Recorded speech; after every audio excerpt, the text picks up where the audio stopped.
I think it's something that most people kind of think about as a shock. They don't realize that someone could make money by being a professional dungeon master. I'm always met with, "What? You do that for a living?" I did not think at all that this was a career choice. I certainly saw it as something that I loved to do on the side with my friends, but it eventually did turn into that, which is kind of cool. My name is Murdock. I'm 36 years old. I make $37,000 a year, and I live in Salt Lake City, Utah.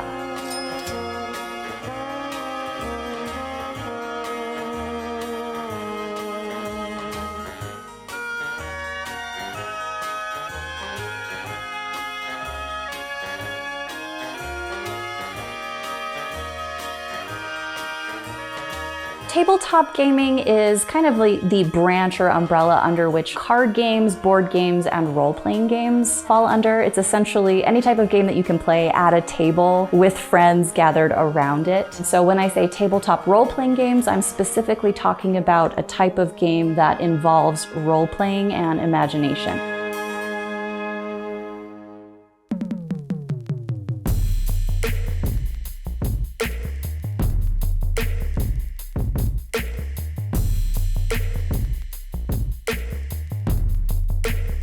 My husband Scott and I share finances. He makes significantly more than me working as a state employee. I guess our personal philosophy or approach to money was that we were really interested in finding careers that we were super passionate about. Being in a career often means working for decades upon decades on something, and we wanted to make sure that we could feel personally fulfilled as we were doing that.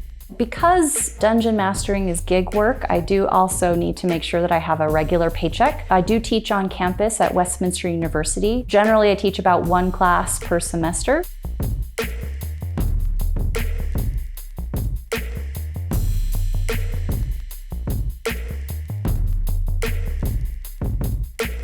Some of it did certainly come from when we were in lockdowns and weren't actually able to go out and work and do the regular things that we had been able to do. A lot of it was also from grad school as well. So we've been kind of slowly paying that back over the years. But now that we're dedicating 10% of our income to that, it's going much quicker.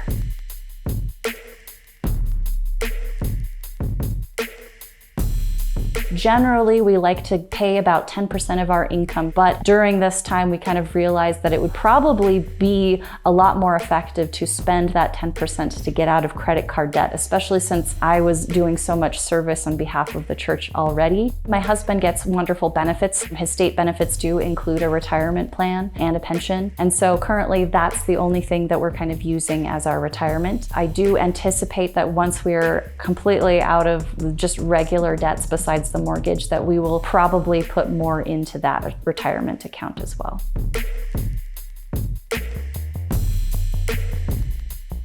When we splurge, we usually like to do things like go out to eat or go to concerts or shows. We also often spend quite a bit of pocket money on gaming supplies. We'll buy magic cards or game books and things like that.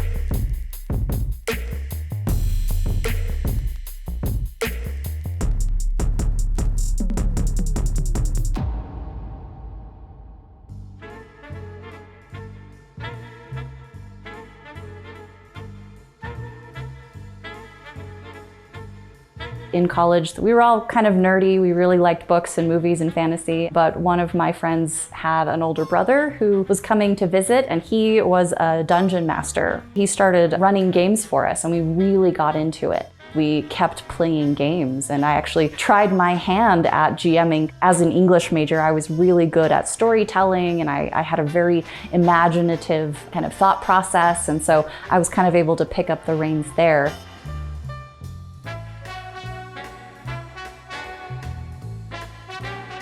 So if you ever actually have seen a tabletop role-playing game, it usually comes with a book, and you have to kind of learn all of the rules, the lore of the world, the setting details, stories about the characters that actually live there. Basically, I got roped into writing anything that they needed me to. So whether that was game design, so mechanics, or whether that was stories, specifically fiction, kind of pre-generated characters, backstories, and flavor text, I started doing it all.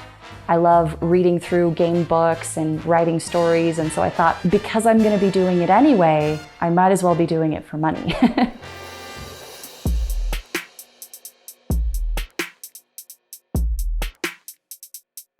Actually getting publishing credits from a well-known publisher in the gaming industry was very attractive to people. So when I went to things like gaming conventions and met with creators and producers of other games, I could say, hey, I worked on L5R, and they thought that was incredible.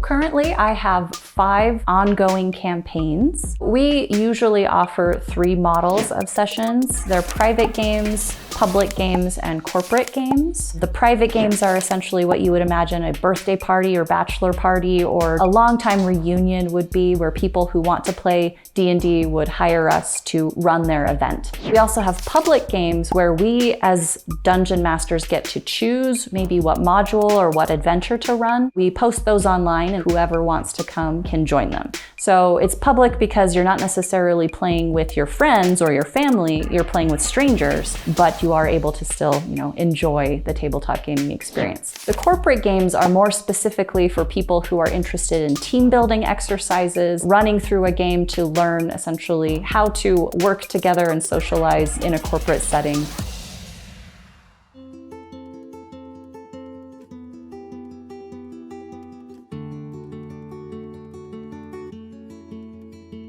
I'm currently acting as the Relief Society president in my area. Depending on the week, I'm heavily engaged in working with the women to do service projects, meet the needs of the members in our area, such as giving rides or kind of facilitating welfare needs and things like that.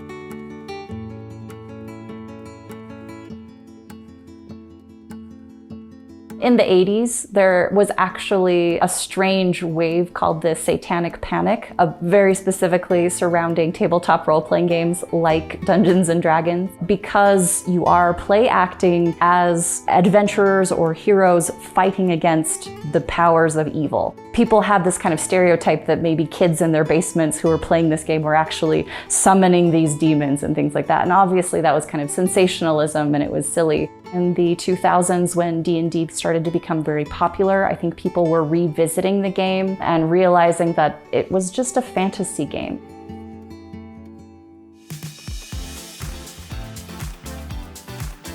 We're kind of hoping to maybe eventually get to a position where we could foster children or adopt children, because that's kind of something on the horizon that we've always been interested in. I would also absolutely love to write novels or my own fiction, because currently I am working on a lot of stories for other people, so I would love to branch out and create my own IPs. I think it's a really important thing to remember that creative work is work. A lot of people don't see things like hobbies or artistic endeavors as something that could generally make them money. And I think that that certainly can be true. But I think as we're kind of pivoting toward, I would say, like a hustle culture that involves a lot of making money on the internet and finding ways to kind of make your personal hobbies or your personal talents lucrative. If you have a talent that's very specific, if you have the means to make money off of it, then it absolutely is a viable option.